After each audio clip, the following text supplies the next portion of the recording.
Hola, ¿qué tal? Muy buenas noches, 8:45, momento de las noticias. Mi nombre es Juan Carlos Sandoval y le presento nuestros titulares. Banco Industrial, siempre de tu lado, presenta los titulares.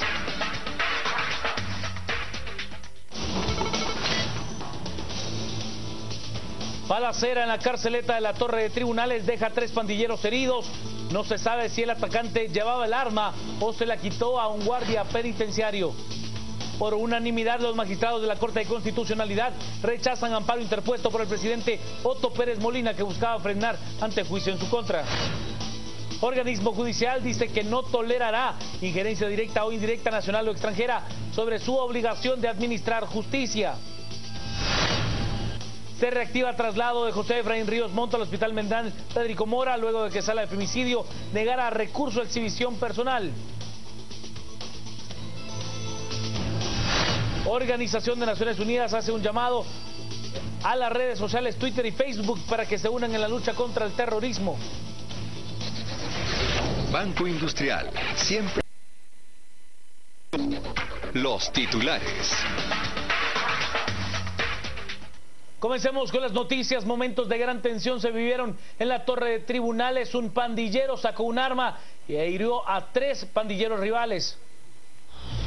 La carceleta de la Torre de Tribunales se convirtió en un caos de violencia cuando un pandillero atacó con una pistola a otros 3 mareros, salvatrucha. Todos quedaron heridos, uno con una bala en la cabeza. Todo inició cuando el sistema penitenciario trasladó desde el Boquerón a un grupo de pandilleros. Cuando los ingresaron a la carceleta, uno de ellos accionó el arma de fuego provocando pánico. Hasta ahora hay 2 versiones del hecho. Por el momento se manejan 2 versiones. Una es que el sistema penitenciario traía trasladando a personas desde el Boquerón hacia Torre de Tribunales y al momento del ingreso algunos de ellos uno de ellos portaba un arma con la cual hizo algunos disparos dentro del sótano de Torre de Tribunales. Esa es una primera versión. La otra versión que se maneja es de que en su momento que estaban bajando del vehículo que los trasladaba, uno de ellos le quitó el arma a uno de los agentes del sistema penitenciario y con ello hizo los disparos. Las fuerzas especiales de la policía llegaron al lugar para establecer el orden. A todos los que esperaban por audiencia, la mayoría mareros, los lanzaron al suelo para revisarlos. Las fuerzas de seguridad acordonaron el lugar. En el interior de la carceleta pues es un lugar que se supone está resguardado por elementos del sistema penitenciario y que supuestamente las personas que ingresan ahí pues están bien registradas y pues no tiene por qué haber un arma de fuego en el interior. Nosotros como PNC reaccionamos de una manera profesional y logramos neutralizar a estos pandilleros ya que tenían esa arma de fuego en su poder y pues era un riesgo y Era algo latente, pues, que podían atentar contra la integridad física de todas las personas que se conducen aquí en Torre de Tribunales. El Ministerio Público ya solicitó las imágenes registradas por las cámaras de seguridad que se encuentran en el sótano de la torre para determinar exactamente qué sucedió. Mientras tanto, queda en evidencia que hayan despojado o no del arma al policía o ellos mismos la llevaron, la seguridad penitenciaria una vez más se encuentra en entredicho. He de contarle que en el ataque que sorprendió a varias personas que se encontraban en la Torre de Tribunales y a los trabajadores del organismo judicial, para algunos jueces era cuestión de tiempo que ocurriera algo así. Tras el incidente armado se conoció que una jueza ya había advertido sobre las debilidades de seguridad dentro del principal complejo de justicia del país, lo que podría ser aprovechado para cometer ataques de este tipo. Han existido 2 oportunidades en que se nos ha alertado respecto a que quieren introducir armas o granadas y ya se ha coordinado para incrementar la seguridad y el Departamento de Seguridad además ha tomado extremas medidas a efecto de poder evitar que esto suceda, como es el caso de la audiencia del día de ayer, 27 de julio, en que hubo una alerta de que querían lanzar o ingresar una granada. Pues tenemos la plena seguridad de que hay un control bastante eficiente por parte de la seguridad del organismo judicial y en todo momento pues hemos estado confiando en ese control y no tenemos ningún temor. Las noticias nacionales son presentadas por Azúcar de Guatemala.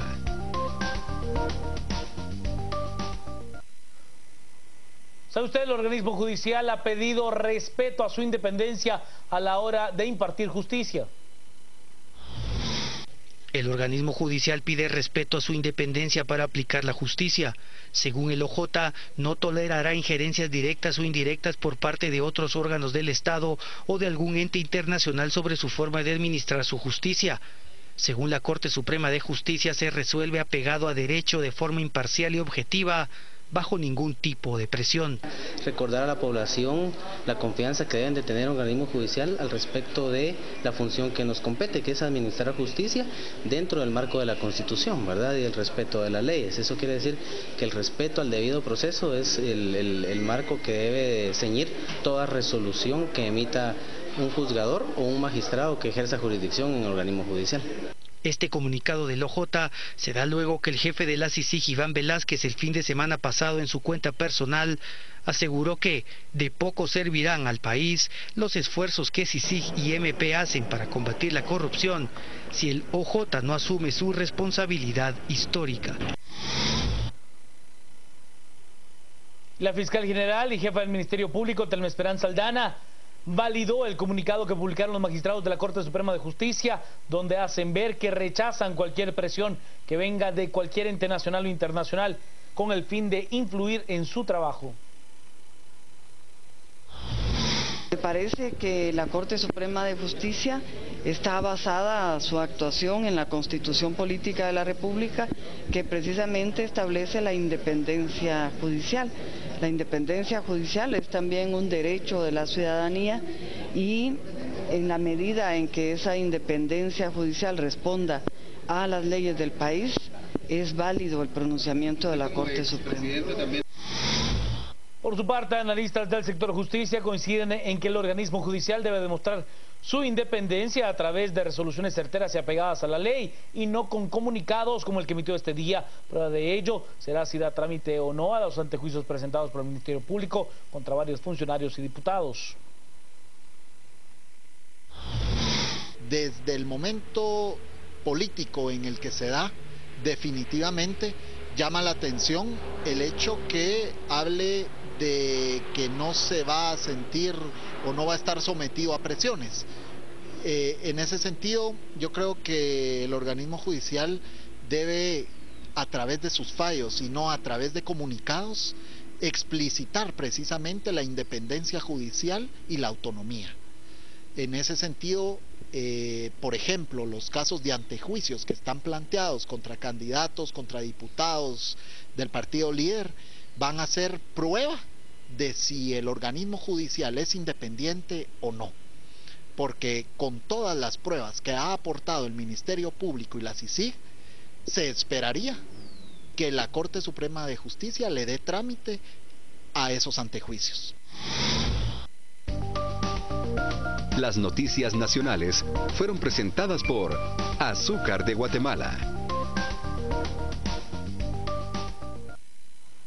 Pausa, quédese con nosotros. Al volver, más noticias a las 8:45.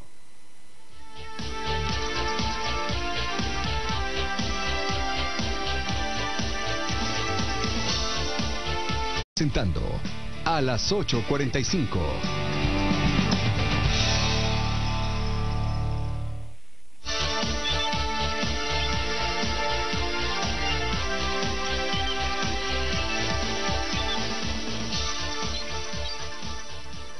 Sigamos con las noticias más importantes del día. He de contarle que el Pleno de Magistrados de Corte de Constitucionalidad ha rechazado por unanimidad en definitiva el amparo que pretendía frenar el antejuicio en contra del presidente de la República, Otto Fernando Pérez Molina. La Corte de Constitucionalidad niega de forma definitiva la solicitud de amparo interpuesta por el presidente de la República, Otto Pérez Molina, contra la Corte Suprema de Justicia, con el objetivo de detener el proceso de antejuicio en su contra. Según el secretario de la Corte de Constitucionalidad, Martín Guzmán, uno de los principales argumentos de la denegatoria es que el proceso ya se encuentra en el Congreso y por ello se queda sin materia por resolver. 3 magistrados que forman mayoría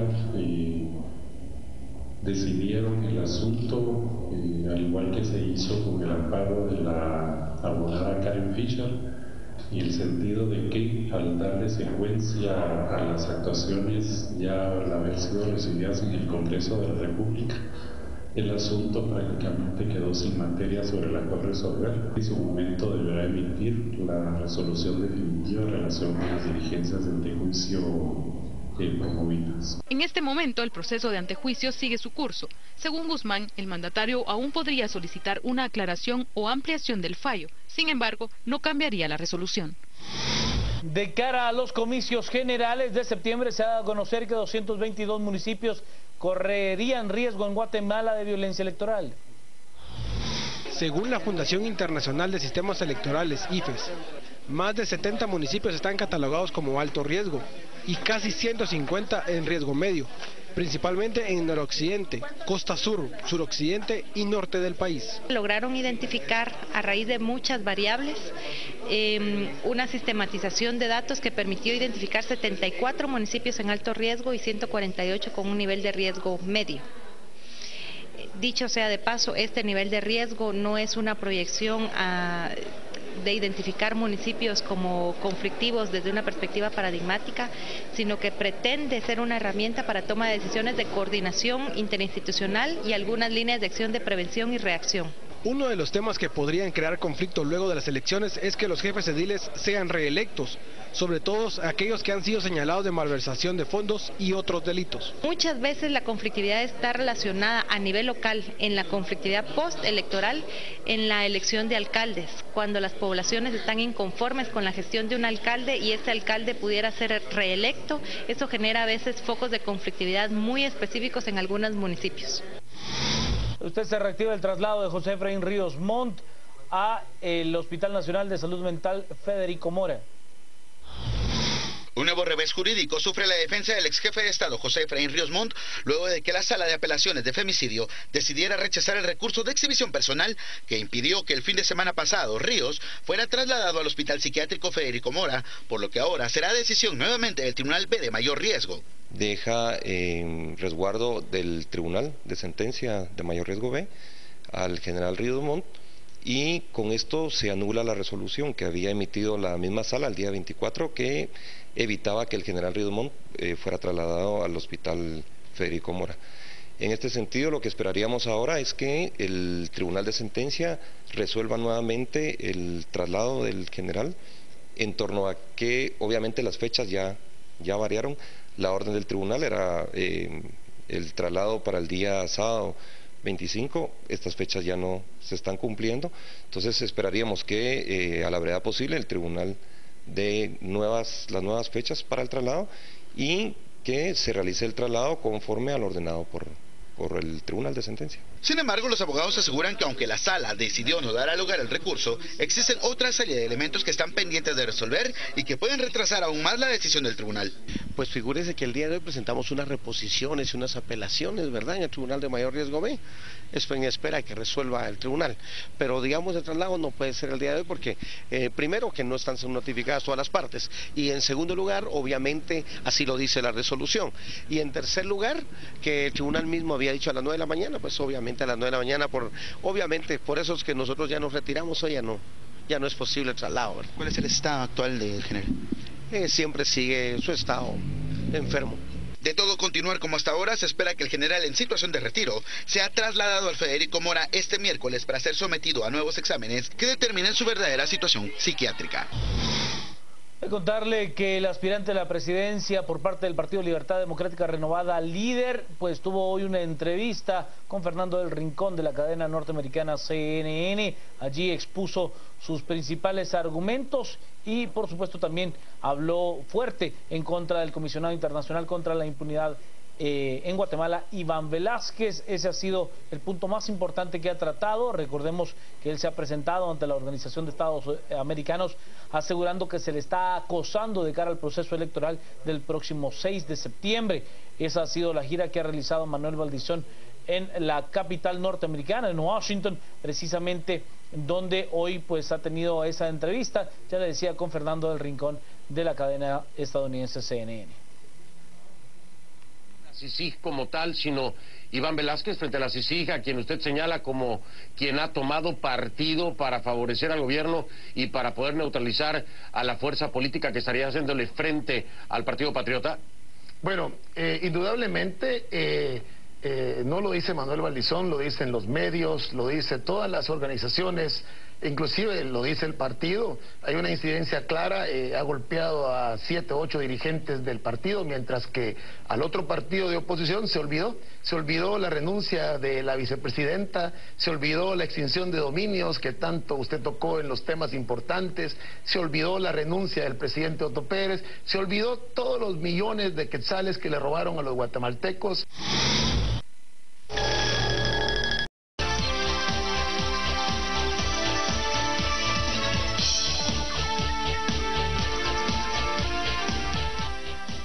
¿Qué tal, amigos televidentes? Buenas noches, gracias por estar detrás de las cámaras y sintonizando a las 8:45.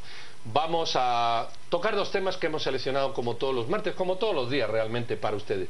El primero se refiere a esta discusión pública que existe sobre los pactos colectivos y concretamente sobre el pacto colectivo del Ministerio de Salud. Como ustedes saben, es por un monto significativo de más de 200 millones que sale. Pero además el abogado que lo hizo cobró algo así como 24 millones. Luego dicen que el dinero de salud no llega para nada. Los hospitales cerrados, no hay insumos, es otra información que vamos un poco a aclarar, y que el dinero es insuficiente. Bueno, con ese tipo de pacto yo creo que cualquier cantidad que destinemos va a seguir siendo insuficiente. Sobre estos temas vamos a girar, y el mejor interlocutor del Ministerio de Salud, pues el ministro de Salud, que amablemente nos acompaña, don Luis Enrique Monterroso. Luis Enrique, buenas noches, bienvenido. Buenas noches. Y doña Silvia Jereda, que está con nosotros. Pues le entramos directamente, doña Silvia. Vámonos directo. Bueno, me llama muchísimo la atención el tema de los sindicatos en Guatemala. Siempre ha sido un tema sumamente controversial, donde sabemos que no solo manejan muchísimos recursos, sino que también manipulan, pero sobre todo en sus actuaciones dejan en el abandono a la población más necesitada. Esta nueva opción que ustedes han tomado por poner un freno en un momento tan convulsionado como el que vive Guatemala, tiene una connotación y tiene un momento. Cuénteme un poquito qué es lo que está pasando y cómo es que en estos momentos donde justo el gobierno enfrenta tantos ataques, deciden hacerle frente a un ente tan poderoso como los sindicatos. En principio lo que sucede es que en el artículo 13 del mismo documento del pacto establece que se puede hacer una denuncia del pacto ante el Ministerio de Trabajo y Previsión Social. ¿Qué implica denuncia del pacto? Que no se va a renovar automáticamente por un periodo similar. Es decir, que en el momento en que el 21 de julio yo presento la denuncia sobre este pacto, doy a entender al Ministerio de Trabajo que no estoy de acuerdo en la estructura que tiene en el contenido y en consecuencia necesitamos poner sobre la mesa una nueva negociación de un pacto colectivo de condiciones de trabajo. Por supuesto, primando que haya una atención al trabajador. No vamos a decir que se le van a quitar los méritos que él tiene, pero indudablemente tenemos que primar a la salud, a las personas, a los pacientes, a los niños. Tenemos que pensar inicialmente en la razón de ser del Ministerio de Salud Pública y posteriormente pensar en la forma de retribuir. Ojo, que es el planteamiento que tenemos que desarrollar. Que quien trabaje bien, quien trabaje más, quien sea puntual, quien tenga méritos, reciba beneficio. No que se haga por parejo todo recibiendo todos los beneficios, bonos y ascensos. Eso no puede seguir. En consecuencia, el momento en el que nosotros hacemos la presentación de justamente esa denuncia ante el Ministerio de Trabajo, lo que sucede es que de aquí en adelante tenemos un tiempo en específico para convocar a todos los sindicatos que hay en el sistema de salud, son 63. Hay que convocar a los 63 sindicatos, consultarles su padrón, ellos nos tienen que entregar ahora su padrón y verificar cuál es el más grande. Y con ese hay que hacer la negociación del nuevo pacto. ¿Y tienen la fuerza ustedes en estos momentos para enfrentarse, como yo le reitero, a un monstruo como los sindicatos, que además tienen grandes prebendas? Porque sabemos que los sindicalistas estrenan carros, tienen grandes bonificaciones y viven a cuerpo de rey. Lo que sucede es que si no es ahora, ¿cuándo? Tenemos que encararlos en algún momento y dado que la coyuntura nos permite, porque está justamente en el artículo 3 establecido. Yo imagino que fue una situación en particular que el abogado que elaboró el documento dejó como un espacio pensando en en cobrar un nuevo pacto. Pero lo dejó aquí claramente marcado, el artículo 3 se lo dice. 30 días antes del vencimiento del pacto tenemos la oportunidad de hacer la denuncia. Y el día exacto, 30 días antes, yo presenté la denuncia, es reconocimiento ya del Ministerio de Trabajo que fue la medida más acertada y ahora entonces se puede poner sobre la mesa, pero quisiera hacer una clarificación. No es oportuno que un ministro, una sola persona, se reúna con un sindicato a hacer la negociación. Esto se tiene que abrir. El guatemalteco tiene que saber cómo se va a gastar su dinero y tenemos que traer a los centros de investigación, tenemos que traer a instancias que puedan conocer a profundidad la academia, los grupos de personas organizadas que puedan opinar al respecto y que se pueda tener un pacto que efectivamente beneficie a los trabajadores si fuera necesario. Por supuesto que es importante el talento humano, pero primero que se vea al paciente.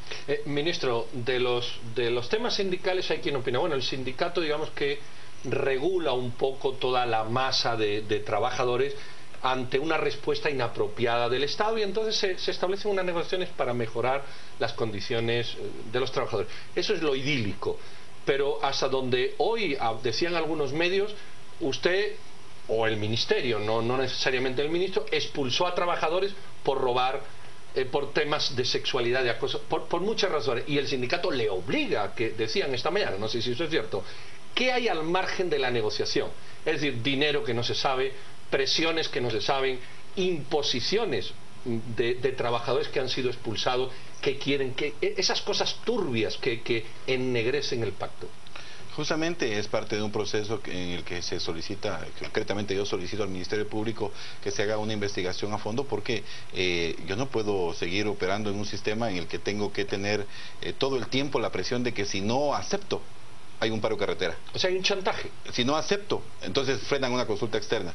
Y de hecho, hoy lo metimos desde el viernes de la semana pasada un amparo para que no se ponga en riesgo la salud de los guatemaltecos. El amparo nos lo dieron con lugar, en realidad es de manera temporal, pero estamos buscando que sea definitivo, porque justamente está diciendo un juzgado que no se pueden bloquear las consultas externas.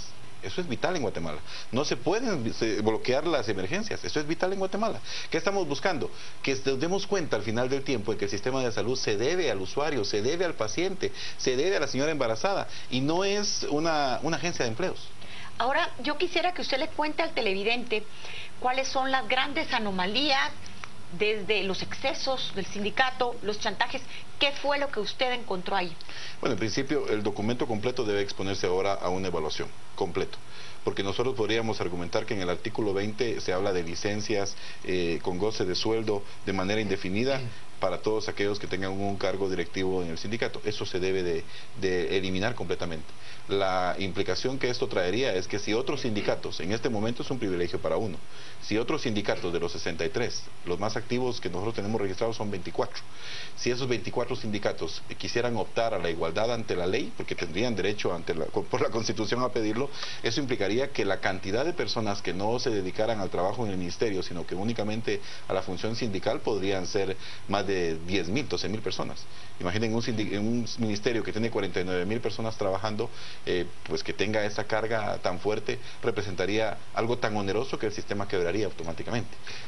¿Qué privilegios piden los sindicatos? Vimos hace poco una persona que trabaja ahí que tenía sus hijos, tenía sus tíos, tenía... O sea, ¿es posible romper, lo digo yo, no lo dice usted, esas mafias? El esfuerzo tiene que ser sostenido en el tiempo. O sea, los 5 meses que nos quedan en el ministerio, que puede, yo hago un comentario que en el cargo en el que yo estoy, 24 horas es el largo plazo, porque puede ser que mañana no esté. Eso es algo constante que se puede dar, pero si fuera el tiempo máximo, los meses que quedan, lo que tenemos que hacer es empezar a sembrar una cultura de denuncia, que esa tarda años en establecerse. Empezar a sembrar mística en el trabajador, que la gente trabaje con animosidad y que atienda bien al paciente, porque se detecta que en muchos casos hay negligencia, pero cuando uno intenta poner la decisión firme de cambio, dicen, usted no me puede mover, si no vamos a junta mixta y ahí lo resolvemos, usted no me puede mover, menos aún por algo tan subjetivo como lo que usted le llama mística de servicio, mística de trabajo. ¿Cómo me va a pedir usted mística de trabajo? En consecuencia, eso tenemos que cambiarlo. Yo quisiera preguntarle por qué, habiendo tenido casi 4 años para actuar, para desarticular estos abusos, lo viene usted a hacer cuando faltan 5 meses.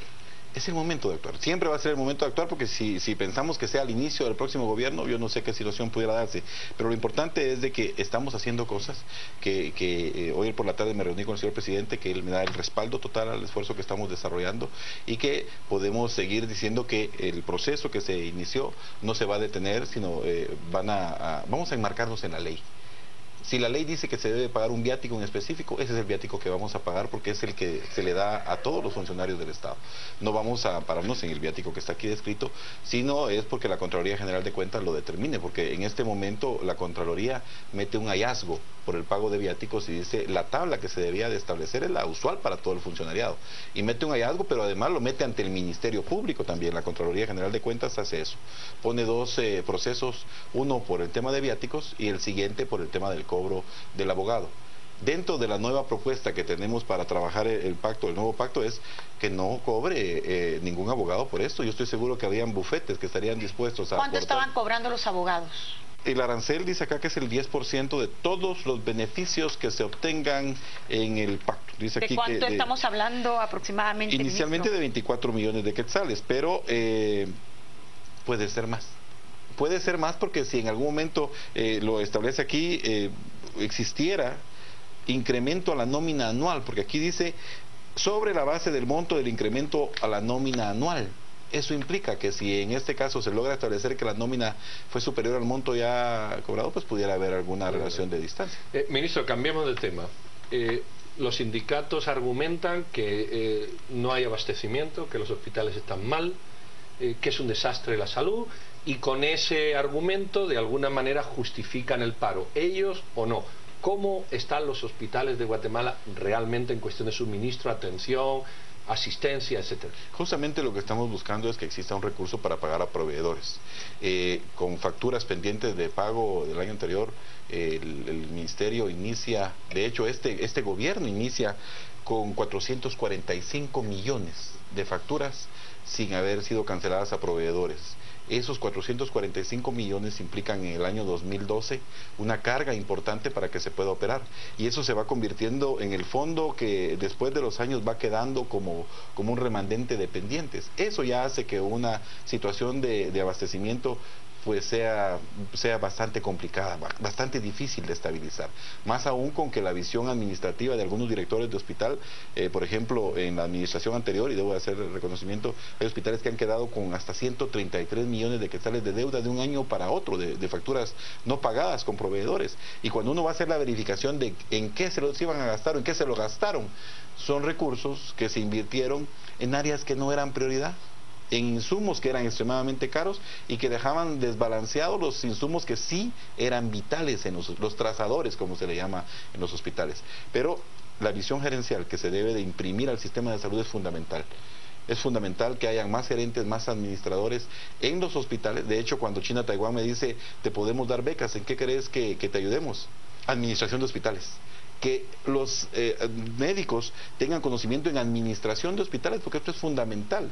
Ellos tienen que tener una gerencia de recursos humanos, gerencia financiera, pero tener la claridad de que toda la operación no se puede gastar y luego quedarse sin recursos. Ministro, ¿y qué pasó con las más de 20 denuncias que habían en contra del exministro de Salud, Villavicencio? ¿Cómo va ese proceso? Porque ahí también vemos actos y sindicaciones muy fuertes de corrupción. En este momento tenemos ante el Ministerio Público arriba de 55 denuncias. Nos acercamos hará unas 3 semanas y agradecemos la apertura del licenciado Carlos Ruiz, que nos recibió, y le fuimos a comentar que existía una serie de acciones que debíamos de encarar, porque si no lo que sucede es que se pone la denuncia, no pasa nada, sigue pasando el tiempo y la impunidad les da el mensaje al resto de personas y dicen, pero es que ya vieron, hablaban de denuncias ante el MP y no ha sucedido nada. Y de hecho, algo que conversábamos aquí mismo es que en ocasiones cuando uno flagrantemente descubre a alguien robando, lo lleva al MP y al día siguiente sale con una caución económica de 500 quetzales. 500 quetzales y lo reincorpora al trabajo nuevamente, porque la normativa dice que hay que pues darle espacio 10 días para que presente pruebas de descargo, y si él presenta las pruebas de descargo pese a haber sido flagrantemente encontrado, pues puede entrar a una defensa en la que no salga del puesto. Eso que lanza un mal mensaje. La ley de servicio civil, que es un tema que se está discutiendo y se está presionando al Congreso para que sea una de las cosas que evidentemente se implemente.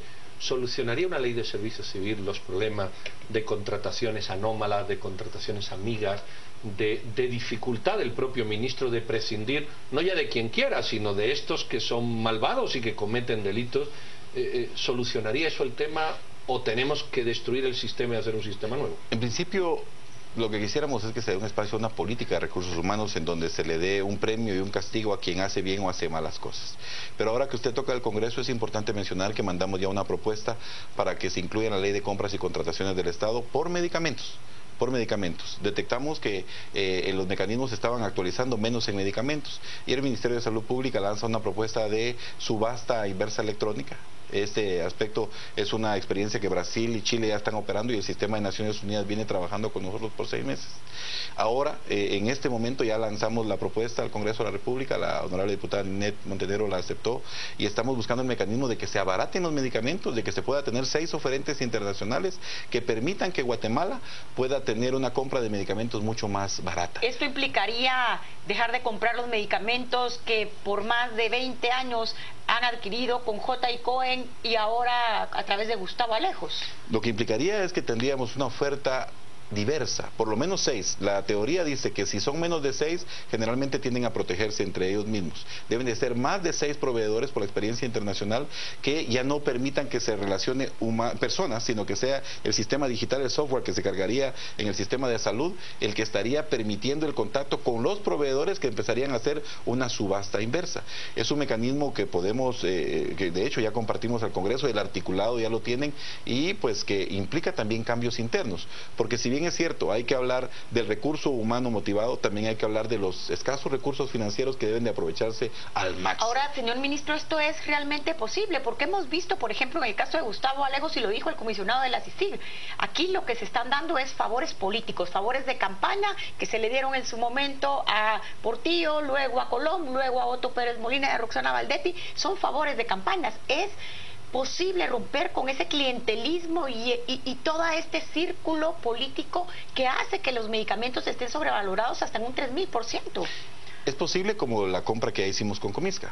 8 años de que no se compraba en Comisca y existía un mecanismo de compra conjunta. Y Comisca, o sea, la Comisión de Ministros de Salud de Centroamérica, por primera vez compramos. Ahorramos 26 millones en 5 productos. Bueno, es una buena noticia, lo felicito. Eso lo hicimos y la verdad es de que en ocasiones tiene poca resonancia, pero tiene implícitos riesgos, tiene implícitos momentos de tensión, pero lo hicimos por primera vez, es decir, sí se puede hacer. Ya lo hicimos, se le presentó de hecho a los cooperantes, el señor presidente estuvo presente cuando se hizo la presentación y se les mostró cómo con Comisca habíamos comprado ya productos. Por supuesto quisiéramos que fuera para el año completo y los 38, y es a eso a lo que le estamos apostando. Ya hay 38 productos que están precalificados, que tienen una mejora sustancial en los precios, y por citarles un medicamento que sirve para los enfermos renales, la eritropoyetina, vale 280 quetzales en la calle incluso. Si la logramos comprar en Comisca va a costar $2. La diferencia es abismal. ¿Qué tenemos que hacer? Empezar a comprar ahí. Ministro, usted dice en 24 horas en largo plazo, yo estoy de acuerdo. El propio presidente no se reelige. La reforma de la electoral y partidos políticos hablan de no reelección de más de 2 periodos de diputados. Las ideas, ¿por qué tenemos sindicalistas de 20 o 24 años si al final son parte sustancial del Estado en teoría corrupto que queremos cambiar con la no reelección? ¿Por qué permitimos sindicalistas de 20 a 25 años? Los mismos. Cuando entramos al ministerio nos empezamos a dar cuenta de algo. El talento humano del ministerio, los personal del ministerio no era escuchado, no era atendido, y generalmente cuando no se atiende por la cúpula del ministerio empieza a buscarse un mecanismo de ser escuchado a como de lugar. ¿Qué implicaba eso? Que buscaban representantes que en el tiempo se fueron instaurando y quedaron establecidos, porque se convirtieron en una necesidad para el grupo de personas que no podían ser escuchados. Claro, en el proceso, lo revisamos, se fue tergiversando y entonces se fue dando cuenta un funcionario, las bases, como le llaman forman los sindicalistas, se fueron dando cuenta de que no importaba si hacían bien o malas cosas, su cheque llegaba constantemente sin que nadie le hiciera una medición. Y es que lo que pasa es que el inquilino temporal del ministerio es el ministro. El ministro puede cambiar en un mismo periodo, el promedio es de 3 a 4 ministros por periodo de gobierno. Eso implica que hay grupos que se mantienen más tiempo establecidos, que pueden atender a personas. De hecho, el ministerio mismo, de las personas que están en la puerta del ministerio, las que hacen la limpieza, los encargados de administración, muchos de ellos son parte del grupo sindical y están ahí por años y encontraron esa protección, ese núcleo que permite que se puedan exigir aspectos y que se puedan hacer cosas buenas, pero también que puedan hacer cosas malas. Ministro, muchas gracias, hemos llegado al tiempo. Yo creo que las explicaciones han sido claras y contrastan con las que ayer en esa misma mesa dieran algunos dirigentes sindicales. Deseamos suerte y yo creo que hay una idea que usted ha puesto muy clara. Hagamos esas negociaciones abiertas. Sí. Luz y taquígrafos, como decía alguien. Pongamos las cámaras a discutir, a ver realmente qué ofrece el ministerio y sobre todo a ver qué quieren los sindicalistas. Creo que esa ha sido su idea y me parece transparencia. No queremos expongan transparencia públicamente los grandes beneficios que tienen, mientras la gente ni siquiera tiene acceso. Exijamos como ciudadanos que haya transparencia en eso, puertas abiertas, y si las comisiones de postulación las queríamos con cámara, aquí es un buen ejemplo como el ministro se ofrece para hacerlo. Gracias por la idea y ahora recojamos la ciudadanía para impulsar. Gracias, ministro. Nos vamos con nuestro compañero Sandoval a ver qué dicen las redes, Juan Carlos. Vamos a las redes, doctor, con mucho gusto, buenas noches. Veamos lo que dice Pablo. El escribano de la Nación tiene la obligación de realizar todos los contratos, pero no lo usan para cobrar grandes sumas de dinero. El doctor Hernández, las mafias de los sindicatos se dio debido a la corrupción de los funcionarios del Estado. Ahora arréglenlo. Elliot nos dice, a este ministro ya se le debería estar aplaudiendo por lo que está realizando y no reprochando el trabajo que realiza. Fernando, creo que los abogados deben de cobrar por sus servicios profesionales, pero con montos moralmente aceptables.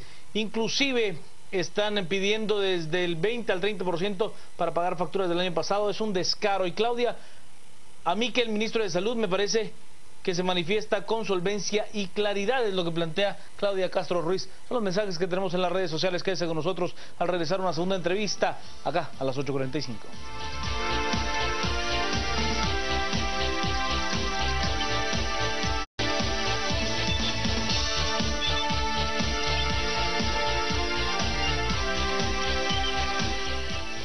Bueno, aquí estamos de regreso con la noticia que yo creo que es la del día. El señor Manuel Valdizón se va a Washington a quejarse de las injerencias de la comunidad internacional y va a contárselo a la comunidad internacional, lo que es todo un contrasentido o un rizo, como hacen los que pilotan, un doble tirabuzón, diría yo. Y vamos a hablar de esto, de a qué ha ido, con quién ha ido, por qué ha ido. Vamos a intentar hacer un análisis explicativo más allá de la visita simple de me voy a Washington, y parte de la entrevista que ha terminado hace poco en CNN y que ha tenido una cantidad de comentarios en Twitter impresionante. Dos autoridades del tema desde la perspectiva del análisis. Una de un profesor en Derecho Internacional, el doctor Rodrigo Montúfar. Buenas noches, profesor. Y otra, la de un compañero y amigo, no es que el anterior no lo sea, pero este es más antiguo en el escalafón, don Alfred Kashmin, analista político. Alfred y Rodrigo, buenas noches. Hola. A mí me gustaría que ustedes en un minuto dijeran su impresión. Un candidato que vais a entrevista con el secretario general de la OEA. Así, en un minuto, su reacción. Bueno, pues yo creo que la visita es más importante de lo que uno la podría apreciar a simple vista, porque no es tanto una visita a Luis Almagro, el secretario general de la OEA, sino que es a la OEA. Y no es un candidato, sino que es el caso de Manuel Valdizón. Recordemos que más importante que visitar al secretario general es lo que hay detrás de la OEA, que es la Comisión Interamericana de Derechos Humanos, que es un organismo extremadamente importante y que tiene competencia para prácticamente cualquier caso en el que se consideren violados los derechos humanos y admite peticiones individuales, que eso es la puerta de entrada hacia la Comisión Interamericana de Derechos Humanos. Es un organismo importantísimo dentro de la OEA Y recordemos que por la Carta de Bogotá, la OEA es una institución eminentemente política. O sea, los temas coinciden con el trabajo, con el quehacer de la OEA y hacia la vigilancia de los derechos humanos. La Comisión Interamericana de Derechos Humanos es el organismo. O sea, yo considero que la visita del doctor Vallison es una visita inteligente. Seguramente detrás de esa visita protocolaria hay algo más. Hay una queja. Alfred, ¿tu impresión? Y también debemos bueno, saber admitir que él está cabildeando, porque es un valioso capital político el disponer en determinado momento de una serie de votos que podrían decir: a este hombre hay que protegerlo. No, le están quitando la silla de una segura victoria, y por lo tanto hay que protegerlo. Este hombre es un hombre claro, pristino. Las acusaciones que pesan sobre él son espurias y no son necesariamente con un contenido, digamos, suficientemente riguroso y grave como para que la verdad sea lo contrario. Entonces él está tratando de cabildear y naturalmente lo está haciendo bien. Yo creo que hoy le fue muy bien con Rincón, realmente arrinconó a Rincón. Yo creo que Rincón no se preparó bien, o no sé qué es lo que pasó, pero yo creo que él se defendió extraordinariamente bien, y hombre osado que es, también obviamente hizo su homework. Sabía que le iban a hacer preguntas. Esta cosa que sacó de un documental hace muchos años, le dijo tú me estás haciendo la misma pregunta que me hiciste hace 4 años. Vamos, y lo dejó muy mal. Ahora, cuando uno se va a Twitter y comienza a ver, vemos que hay un porcentaje altísimo de guatemaltecos que están atacando a Vallison. Sin embargo, hay un tema muy importante, y es por eso que hoy los tenemos a ustedes dos expertos. Esto no es solo un berrinche de Vallison, no es solo un show político de Vallison. Estamos hablando entonces que lo que busca es que la Corte Interamericana de Derechos Humanos lo proteja, lo ampare. ¿Y qué repercusiones tendría eso en la política inmediata aquí en Guatemala? Porque esto es un panorama totalmente nuevo, y donde vemos que Manuel Vallison cuenta con una asesoría de un experto conocedor de las leyes internacionales. Bueno, y él sabe que su vicepresidente está guindando de un hilo, ¿verdad? O sea, en cualquier momento le pueden decir que le dan antejuicio, y en ese momento algunos expertos dicen que si en efecto pasa eso, él tendría que, pues no podría ser viable la candidatura, porque es un binomio el que tiene que estar inscrito. Hay diversas enfoques legales en ese sentido, pero yo creo que el proceso electoral ahorita tenemos que verlo como que, bueno, la crisis completa del presidente, la vicepresidenta que ha renunciado, los diputados que han tenido que ser investigados, etcétera, eso ha permeado de crisis todo el proceso electoral, y lo ha llenado ahora de un peso crítico que se traslada con las acusaciones de la CICIG a los tribunales de justicia. Ahí en los tribunales de justicia gravita el epicentro real de político que puede irse para un lado o para otro. No se sabe qué va a pasar. Yo quisiera lanzar una pregunta tomando sus argumentos.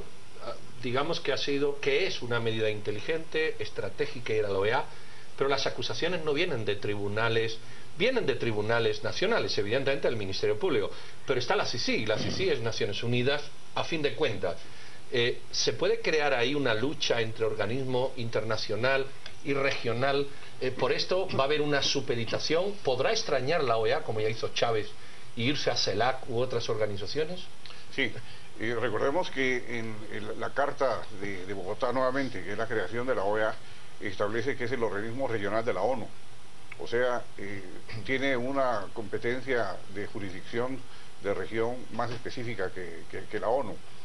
Y por otra parte, veamos que desde la perspectiva exterior de las circunstancias no es como nosotros las vemos aquí. Desde el exterior, lo que él dijo en CNN, lo que el doctor Vallison dijo en CNN es muy interesante, de que hay una discriminación hacia su partido. Pongámonos en los zapatos de los miembros de la Comisión Interamericana de Derechos Humanos en Washington, que es un escenario diferente del que tenemos aquí. Lo primero que ellos se van a preguntar es qué se ha hecho a otros partidos políticos. Y como la denuncia la está haciendo él a título personal, entonces lo que la comisión va a poder concluir con un simple estudio es que figura solamente el partido de él. Y esa es la protección que busca. Porque... Pero ahí, por ejemplo, está la vicepresidenta, el antejuicio del presidente. Además, podría haber un argumento, yo le voy a intentar hacer abogado al diablo. Bueno, es que los 7 corruptos son del mismo partido, es decir, no es al partido, es a las personas, por hacer de abogado al diablo. Pero más que el tema de los otros funcionarios, es los candidatos que están en esta recta. Y cuando se plantea a un candidato que se le podría cortar su participación justamente antes de las elecciones, entonces ahí es donde él invoca, o él podría invocar, que se están violando sus derechos políticos, que es uno de los derechos protegidos por la Comisión Internacional. Ahora, Alfonso Portillo, entonces podría ir bajo la misma excusa, buscar a la OEA y decir que se están coartando sus derechos, ya que lo declaran que no es una persona honorable. Tendría menos, ¿verdad? Tendría menos, pero en el caso específico de este proceso electoral y de lo que está pasando con el doctor Valdizón, es que todo el peso de la acusación está en la CICIG. Y ahora la CICIG lo ha trasladado y lo pasa a los tribunales de justicia.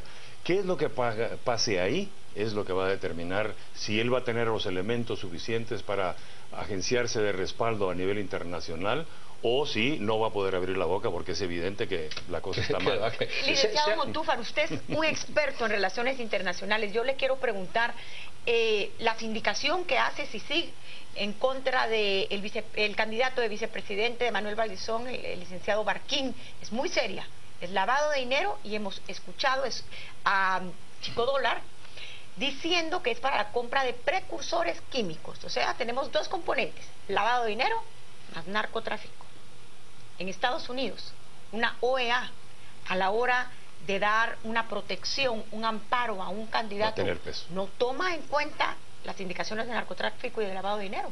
Sí, indudablemente las acusaciones son muy importantes, aunque recordemos que el sistema estadounidense es diferente del sistema latino, porque en principio no ordena una prisión, sino ordena solamente que se establezca el proceso.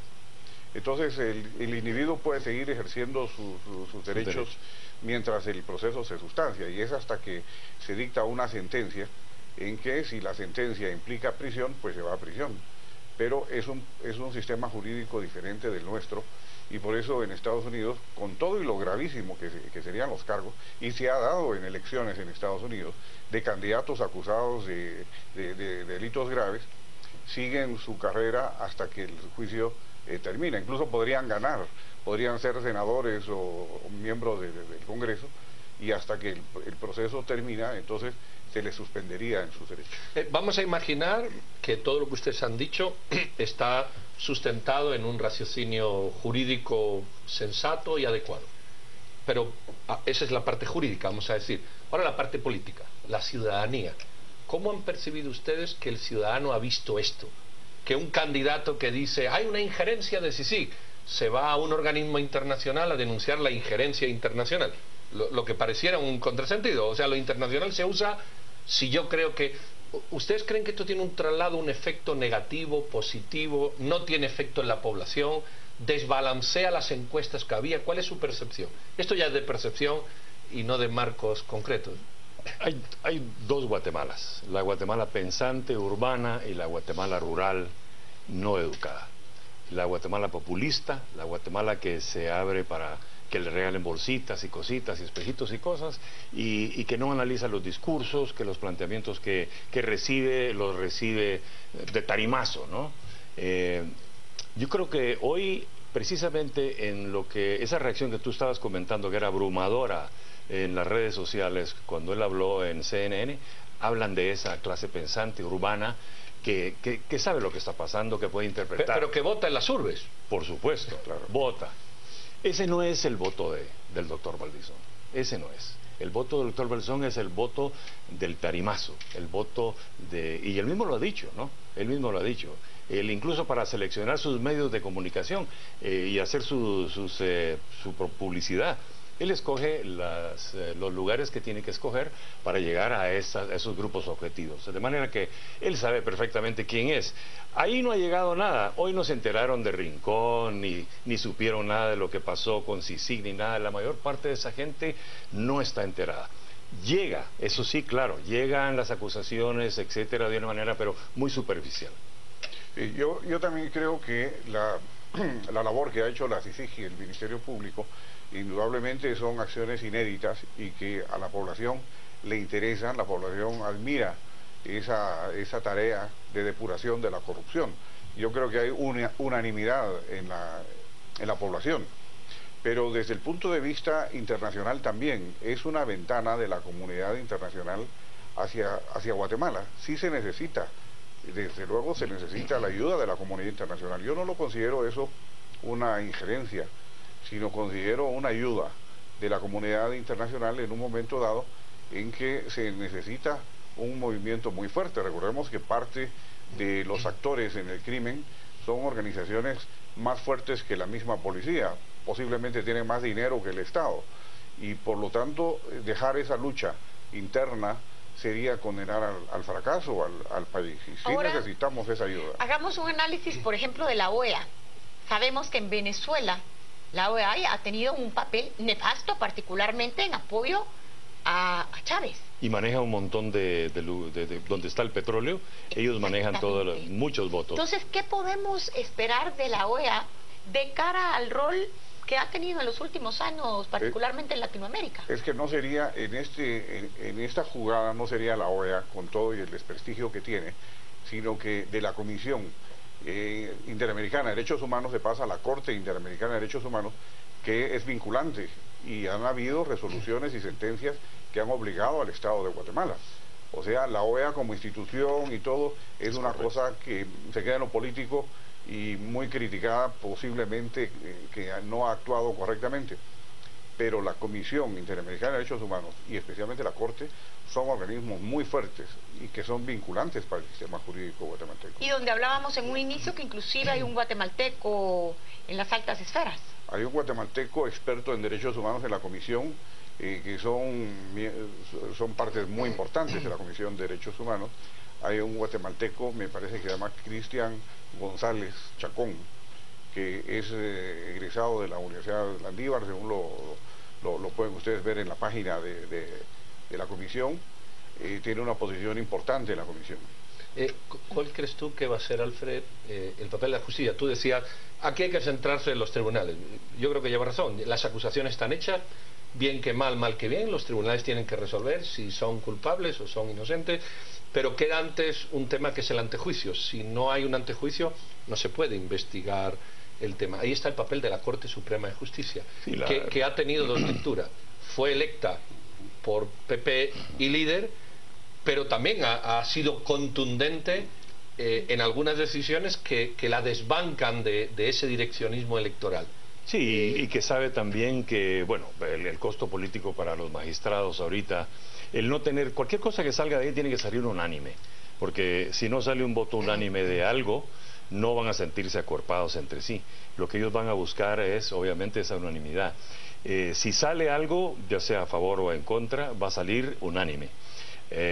Los dos o tres que voten a favor van a recibir una fuertísima reprimenda mediática, política, de todo, y mucha crítica, especialmente por el hecho de que el comisionado ha entregado de una manera muy concreta una serie de evidencias que él está diciendo, miren, aquí está el trabajo, ¿verdad? O sea, simplemente evalúenlo y hagan lo que tienen que hacer, pero aquí está todo.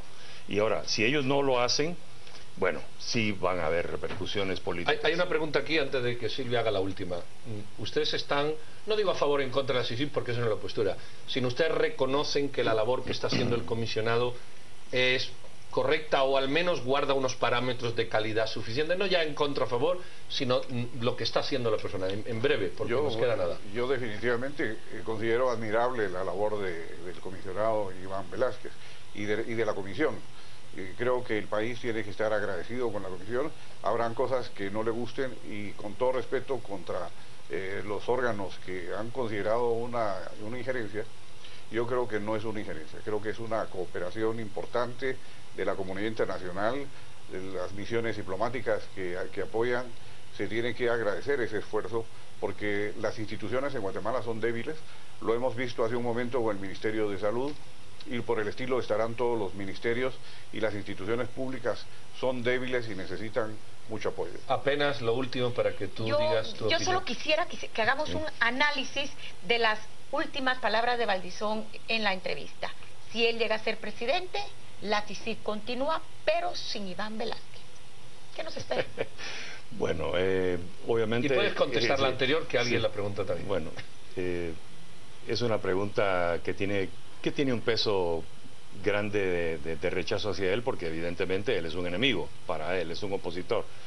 Pero a mí me gustaría contestar un poquito antes de lo que estaban diciendo ustedes, de que cómo vemos a la CICIG. 7 años después la veo bien, pero que te digo que 7 años para atrás es un desastre.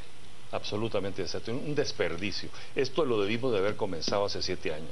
No estaríamos ahorita aquí si esto hubiese pasado, si hubiesen hecho su trabajo hace 7 años. Estoy totalmente de acuerdo. Con respecto a lo que usted decía, yo creo que el doctor Iván es una personalidad, pero tiene un equipo muy competente detrás de él. Sí. Y sea él o sea otro, yo creo que ese esfuerzo de equipo resultará la misión más eficaz. Muy bien, doctor Montúfar, señor Casmin. Gracias. Don Alfred, muchísimas gracias por la opinión. Ahí han visto ustedes, no vamos a entrar a comentarlas, saquen sus propias conclusiones. Creo que se ha abordado prácticamente todo, desde lo jurídico más profundo y sensible, que a veces se nos escapa, hasta el marco político o la estrategia que puede haber detrás de esto, y la opinión que ustedes pedían de nuestros invitados respecto, no ya si sí, buena, mala, sino a la labor del comisionado actual, que creo que prácticamente pues han sido ustedes unánime. Sin más preámbulos, sin más comentarios y sin mucho menos epílogos, doña Silvia y yo nos despedimos. Le damos la palabra a Juan Carlos Sandoval y agradecemos a don Alfred Carmen y don Rodrigo Montúfar. No se vayan, pasamos con Juan Carlos. Feliz noche. Doctor, licenciada, gracias. Vámonos a las redes. Edgar nos dice justamente: eso sabe Valdizón, la CSJ no hay ningún antejuicio, ergo va a las direcciones sin problemas, dice Francisco. Valdizón está intentando hacer un enroque, es su última jugada. Axel, ¿en qué lo va a amparar? Eso sí sería una intromisión extranjera. Completamente de acuerdo, Guatemala dividida, la Guate no consiente, presa fácil de los paternalismos y los regalos. Y Oscar nos dice... el voto de Valdizón es de nuestra gente con poco acceso a la información, debemos de cambiar eso. Hugo, las escuchas que se indican a Barquín, cómo podría actuar la ONU, podría generar impunidad y querer interferir en la justicia. Son parte de los mensajes que tenemos esta noche. Por supuesto, vamos a ir a la pausa. Al regresar hablamos del tema, hablamos de la independencia judicial a través de las redes en el debate. Cristian Castillo y Hugo Novales, quédese con nosotros en Noticieros de Canal Antigua. Los deportes, quiero.